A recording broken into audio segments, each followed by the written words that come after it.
The Many Feathered Bird Effect Part 2. This is for the ones who are very easily fooled, the ones who are comfortable with their life of mediocrity. You motherfuckers want something for free, don't you? More shocking, you want someone to blame for your shortcomings. And you are not putting the blame on the people who have tricked you into the web you keep walking into. We as free-thinking people ask that you do not fucking vilify the people who want to be successful in life. The people who put the work in and are now finally getting their reward. Let me put it to you like this.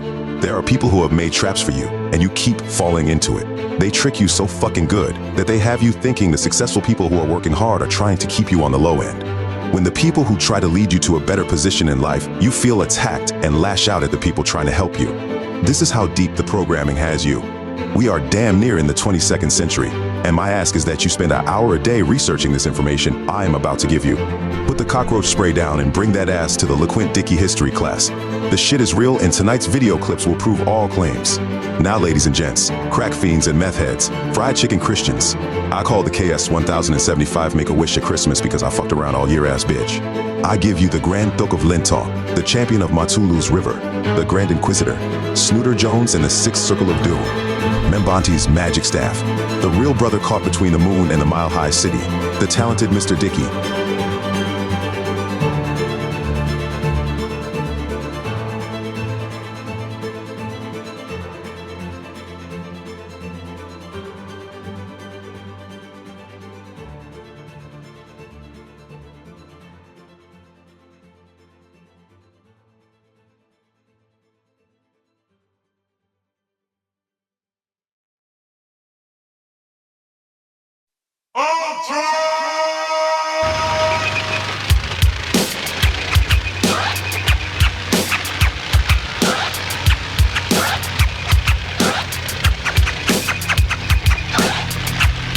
It's coming. It's coming. It's coming. No, it's here. The Veteran. All right. The Veteran. All right. Went through my page. I am Count of Monte Cristo, the Grand Duke of Lintois, Prince Mama Walden, motherfucker, that's Blackula. I'm the PPP loan scam and destroyer. Shit.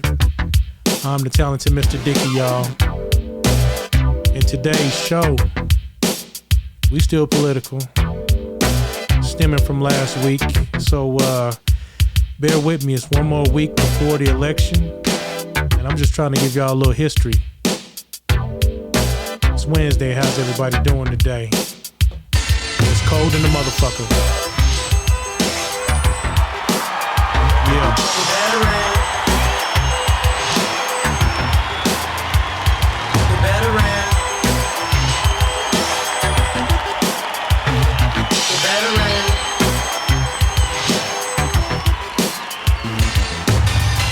Yes, yes. Like I said, welcome back.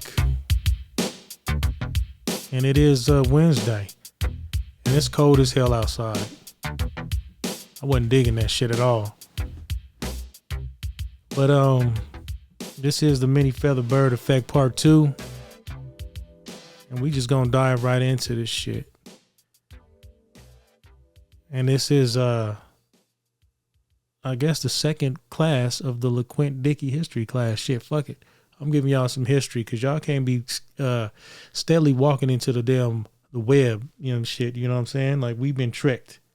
We have been, and they don't want to tell you that, but it's true. We've been tricked as black people for a certain party. And I try not to get political, but fuck it, it is political.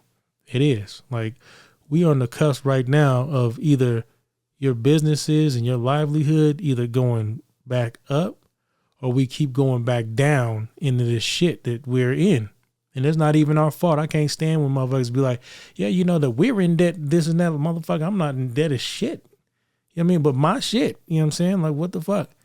You know what I mean? Give me some of them motherfucking guns and shit that they, you know what I mean, that y'all giving up across seas, overseas and shit. Give me a little bit of that shit. You know what I mean? Then I can say, hey, I'm in debt. Give me the good shit. Give me a tank. Give me a helicopter. Yeah, give me a helicopter and shit. Then I can say I'm in debt for that shit. You know, Liquid Death, Cranberry Juice. Again, okay. First clip today is somebody that I'm like, dude, you've been fucking with the black community a long time, promoting the wrong shit. You know what I mean? This guy calls himself a god, and you're not. You know what I mean? You're not. He has a radio show that he does. Fuck it, The Breakfast Club. I know I'll probably never ever meet these people or anything like that. This is just my opinion and what I see. If there was something that's destroying the black community over and over and over again, I'm going to say, you know what, motherfucker, fuck that shit. I'm not doing it. You know what I mean? They support drill music and bust the ass open and all this other stupid shit that your daughters are listening to, all that shit. And, of course, they align with this party because they are all, it's the same interest. Abortion, motherfucking trans shit, all of that bullshit. But this is the first clip, and this is what got me into it. Check it out.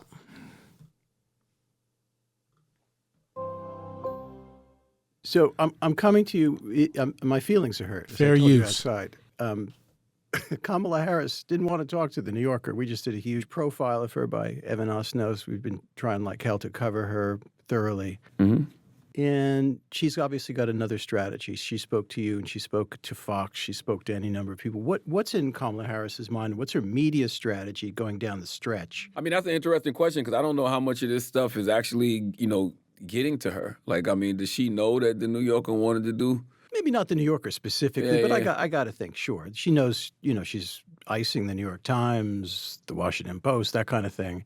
I don't think she should be icing anybody. I think she should be talking to any and everyone. You think she's making a mistake? Yeah. I think that when you're running for president of the United States of America, you have to reach as many people as possible. Like, I don't think, especially somebody like her, because the main thing that you hear about the vice president nowadays, at least on my end, is that people still say they don't know her. And man, I believe that we live in this era where I do radio, right? I do the Breakfast Club every morning. You have to meet people where they are. How do you find your audience? By going everywhere. Like, for us, it's radio in the morning, right? Breakfast Club. So that's 8 million monthly listeners that we built over 15 years. Man. But then we put out that radio show.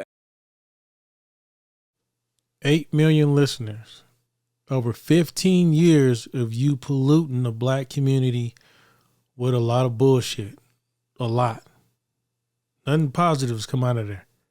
But a lot of fucking body bags and shit. Well, I'll let them keep going.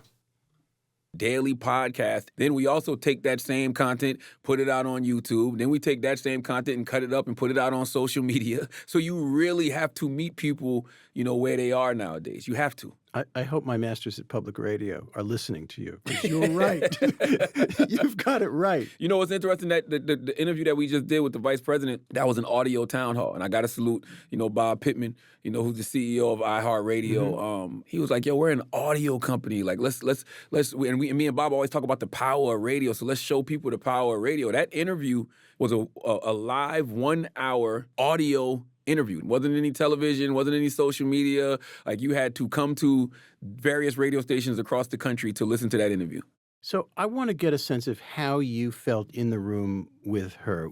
One thing they've been saying, a lot of your press hits get criticized. Folks say you come off as very scripted. They say you like to stick to your talking points. And some media says you have... That would be called disciplined. Oh, okay. Speak to that. But go on. No, I was going to say, some people say you have an... What was your feeling as you were having this conversation with Kamala Harris? Always positive. I've had a relationship, with the vice president, since about 2018. I met her sister first, Maya. Salute to Maya. Love Maya. She's a great person. Maya used to work on Hillary Clinton's campaign. Right. And so that's when I first met her. There and you go. That's when you first started seeing Hillary on Breakfast Club. I didn't even know that her and Kamala were sisters till later. I don't know why it didn't dawn on me. I remember her walking in the studio, with Kamala Harris when she was senator. And I just was like, oh, that's you. You didn't make the connection. No, I was like, oh, you with Kamala now? And she was like, that's my sister. And I'm like, duh, Maya Harris, Kamala Harris. We did that interview back in 2018 when she was senator, interviewed her again in 2020 when she was running for president, interviewed her on my late night talk show, The God's Honest Truth, back in 2022. I got a very good rapport with her. And so you're sympathetic to her politically? Sympathetic. That's a great word. Yeah, he no, is. I'm Let's not be real. sympathetic to politicians at all. Ever. It's all good. No, I don't think that we have that luxury as American citizens. I'm sympathetic to her as a human, and I really enjoy her as a human and as a person. I'm sympathetic to that. I don't think that you could be sympathetic as a politician because when she sits down in front of me, I still have questions. I still see things that I don't like, in my elected officials. I still see things in the administration that I didn't like that I have to question. What are the main things that you are concerned about that you don't like? The main thing that I've been concerned about, how can I keep more money in my pocket and how can we stay safe? And when I talk to my listeners every day on The Breakfast Club, that is their main concern. I remember back in February, people were upset at me because I was doing an interview with Fox News Digital. And Joseph, who works at Fox News, he asked me a simple question. He said, this was February. He said, do I think the border is going to be an issue come November? And I said, yes. Hell yes. Because for the first time in my community, I had people coming to me complaining about what was going on at the border, whether it was activists in Chicago saying how, the migrants were getting more resources than the poor and disenfranchised in the city, whether it was a parking attendant I know in the city who I see all the time, who literally came to me in tears, a grown man came to me in tears talking to me about, these gangs that were infiltrating his neighborhood and raising hell. Does that mean that Donald Trump has that issue right, in your view? No, I can't say all the way right because there's a lot of sauce that he puts on it, right? Like there's a lot of misinformation that he throws out about the migrant issue, but it is a concern of the American people. So what you're saying is they're not eating cats. They're not and eating cats and dogs in Ohio, right? But and I don't know it's about a matter of resource. Yeah, and I don't know about Venezuelan gangs taking over apartment complexes. I don't know anything about There that. it is. There it is. Welcome back to the podcast, the broadcast, or whatever the fuck you want to call it. But you just heard him say that shit ain't true. Now you go back and listen to a couple of these podcasts that I did. Invasion 2024, part 1. Invasion 2024, part 2. And From Venezuelan with Violence. Okay? There's a people here with the shit that's happening and he kicks that shit. You know what I mean? Does no research at all, but he kicks that shit. Anything to go against the other opponent's campaign and their party. I get it. You know what I mean? But this dude right here, he aligns with them. This got sent to me by somebody. And I'm like, yo, it's the same shit. They all same feather. You know what I mean? Same many feathered bird. They're with the same shit. You know what I mean? All of that. He was actually on there, what was it, 4 years ago? He was with Biden and shit, letting Biden disrespect and shit like that. And I'll show you that clip. This is the famous fucking clip. What is it? Let me pull this motherfucker up. It's the famous clip with him and Biden. And I'm telling you right now, it goes back to what I was saying last week about us being used for our vote, black people. Okay? Done nothing for us this entire fucking time. This is history, okay? This is the first Lequint Dickey history class and shit. And I'm gonna be the one motherfucking like, what the fuck did you learn, motherfucker? What'd you learn up over there? You know what I'm saying? You come to my class and it's gonna be real. You know what I'm saying? I'm gonna do some research and just really bring it in. So that last clip you seen was 5 days ago. Charlemagne. This clip right here is 4 years ago. Okay? Pay attention. Because this was around the time COVID and shit. But pay the fuck attention to this shit. This is fair use. Again, yeah, fair use. Get it on screen. Check this out. This year, they have things they want from you, and one of them is a black woman running mate. What do you say to them? What I say to them is that I'm not acknowledging anybody who is being considered, but I guarantee you there are multiple black women being considered. Multiple. Well, Thanks so much. That's really our time. I apologize. You can't do that to black media. I can't do that to white media and black media because my wife has to go on at 6 o'clock. Okay. Oh, I'm in trouble. Listen, you got to come see us when you come to New York, VP Biden. I will. It's a long way until November. We got more questions. You got more questions, but I tell you, if you have a problem figuring out whether you're for me or Trump, then you ain't black. Man, It don't have nothing to do with you. Fuck you. Period. Fuck that dude. This motherfucker with that bullshit telling you, this guy, right in your face. So he was a dude at the beginning of this presidency who went ahead and said, not said, but brought real shit. You go look this up. This is a part of your homework tonight for your history class, for your Dickey history class. Go look up this motherfucker bringing a bucket of chicken to a family and shit for a vote. Fried chicken at that. I like fried chicken. What the fuck you trying to say? After saying a statement like that 4 years ago. And he fucked around and won. He won. So let me go ahead and reel in and tell you what the deal would be if I was motherfucking president. If I was running for president, this is my Lequint Dickey fucking presidential fucking policies and shit, okay? Just a few things. I'm gonna just put a few things out there. Of course, the border. Yeah, y'all motherfuckers got to go. Period, point blank. Motherfucker, you not about to just run up to my damn car trying to spray my windshield and shit and then have another motherfucker come around that shit and jack me and shit. They violent as fuck. Not all. Some are here. You know what I'm saying? So the vetting process has to be solid than a motherfucker. It has to be. Okay? Deportation, you gotta go. Period, point blank. Okay? Second thing, you know what I'm saying? It will be illegal as fuck. Illegal than a motherfucker to close a fucking Toys R Us, motherfucker. For real. What type of shit is that? For real. Christmas coming up and shit. These damn new kids need to experience that shit. That shit's illegal than a motherfucker, okay? Again, another thing. Inflation and shit like that. The Feds bringing up motherfucking interest rates and shit like that. Hell no, you can't bring that shit right the fuck down. Get our fucking energy up and shit. You know what I'm saying? Let these motherfuckers drill and shit and get our own fucking oil. Let's be self-sufficient. And yeah, get this damn fucking real estate. Get this real estate up. You know what I'm saying? Sell some houses. Get some shit rolling. Make it fucking affordable for these motherfuckers to get out and fucking get on their own. So a lot of these fucking new millennials and shit like that, or these fucking 20-year-olds and shit, can get the fuck up out and do their damn thing. Let's keep it real. Fuck that shit. And you know what I mean?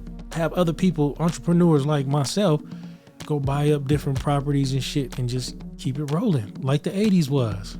I know a motherfucker right now we doing a house for. This motherfucker has 20 fucking McLarens. 20 McLarens and 50 fucking Porsche. Because he got into real estate back in the 80s and shit. He did well for himself. Not hating on him. He did not fucking keep me down, nothing like that. I applaud it and I'm motherfucking want some shit like that in my life. Now, we gonna go to the next clip and shit, and this is the history lesson for today and shit. This is the history lesson. This is 5 minutes. And this lady, I should have looked her up, who she is. But she's brilliant and shit. I love it. The whole nine, what she did and what she speaks on. This is fair use. We put her on screen. But this goes back into what I was saying last week. A lot of the shit I was saying last week. It's your history lesson tonight, and I want you to motherfucking learn something. Here we go.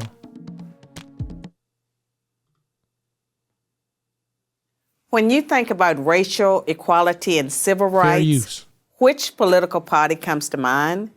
The Republicans or the Democrats? Most people would probably say the Democrats, but this answer is incorrect. Since its founding in 1829, the Democratic Party has fought against every major civil rights initiative and has a long history of discrimination.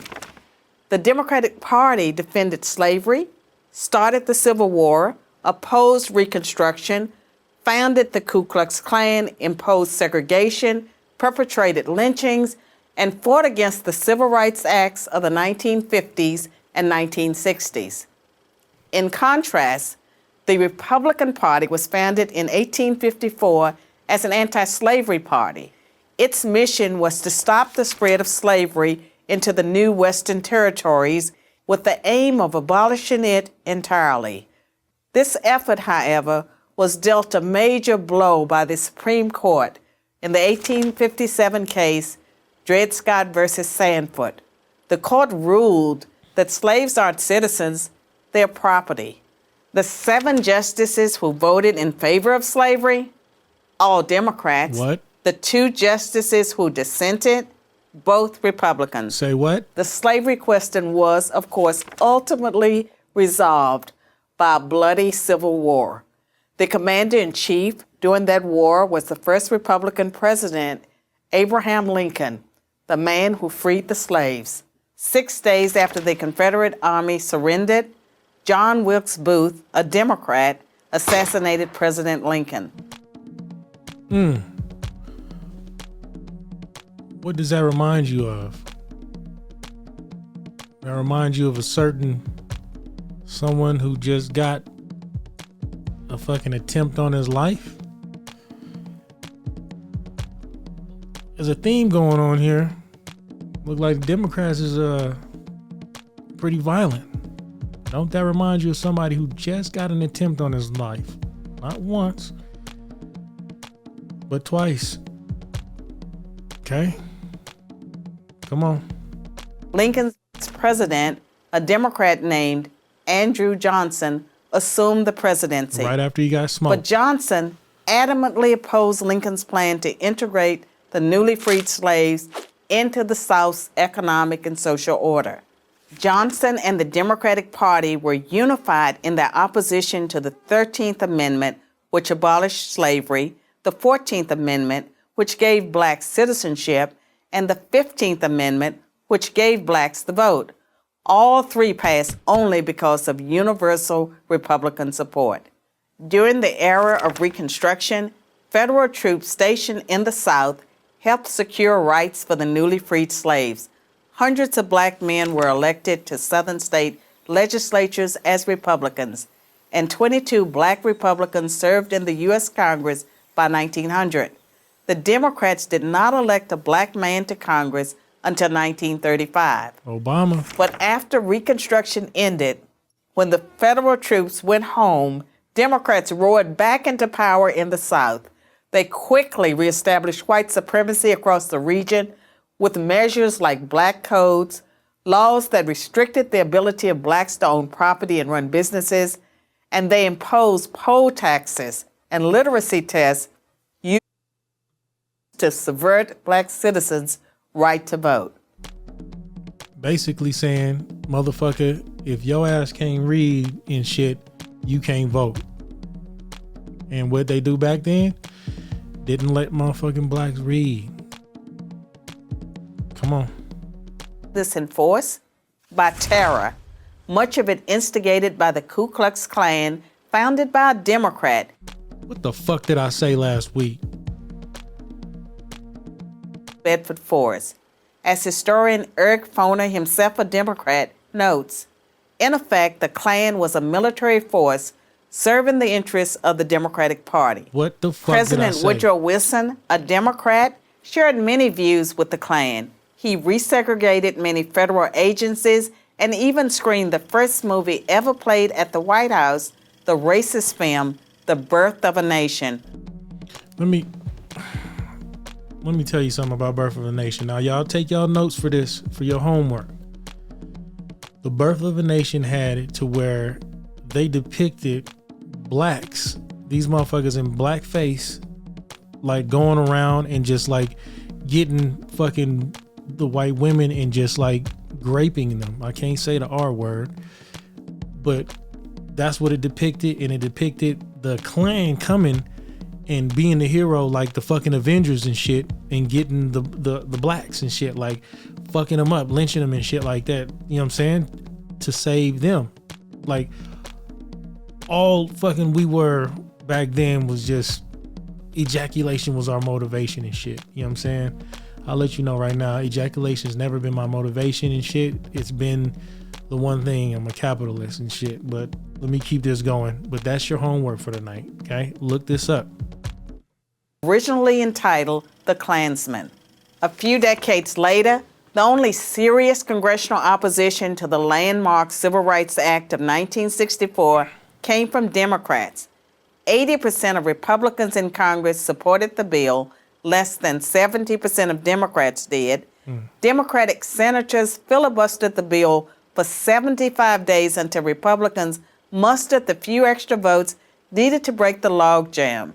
And when all of their efforts to enslave blacks, keep them enslaved, and then keep them from voting had failed, the Democrats came up with a new strategy.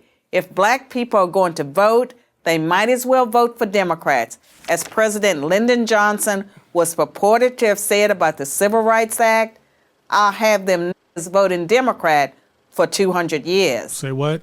So now, the Democratic Party prospers on the votes of the very people it has spent much of its history oppressing. Democrats falsely claim that the Republican Party is the villain, when in reality, it's the failed policies of the Democratic Party that have kept blacks down. What did I say? I'm not making it up. Go back, just look. I'm gonna let her cook. I'm gonna let her finish cooking. I'm trying to jump right into motherfucking just get to going all like Speedy Gonzalez and shit. Let me let her cook. Go ahead. Massive government welfare has decimated the black family. Opposition to school choice has kept them trapped in failing schools.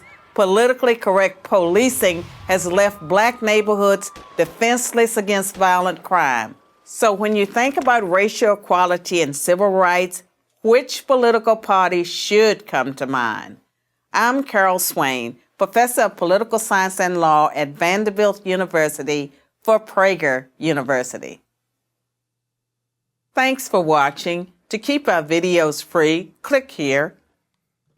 She was cooking. Carol was cooking.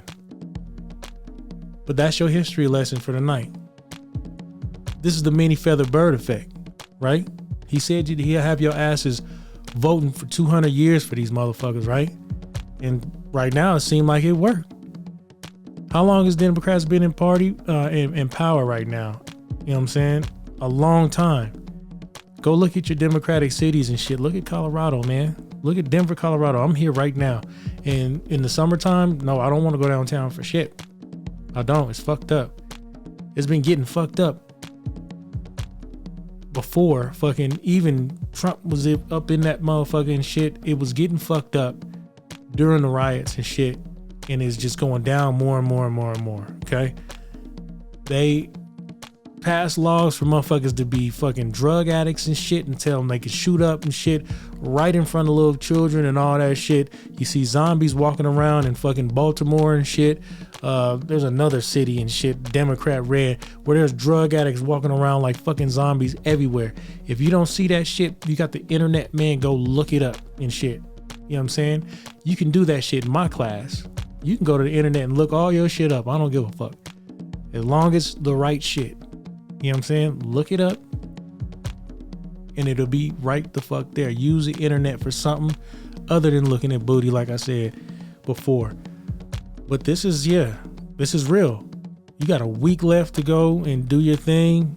Man, don't let nobody use you and keep playing in your face like that. For real, it's bullshit. It is. This was a solid history lesson, and she was, like she said, she's a political scientist. Sister at that. That's it for tonight. Like I said, got a week left. This has been the Many Feather Bird Effect Part 2, man, and I'm out. This shit crazy. And I'm gonna ask you next week straight up, what'd you learn? What the hell did you learn?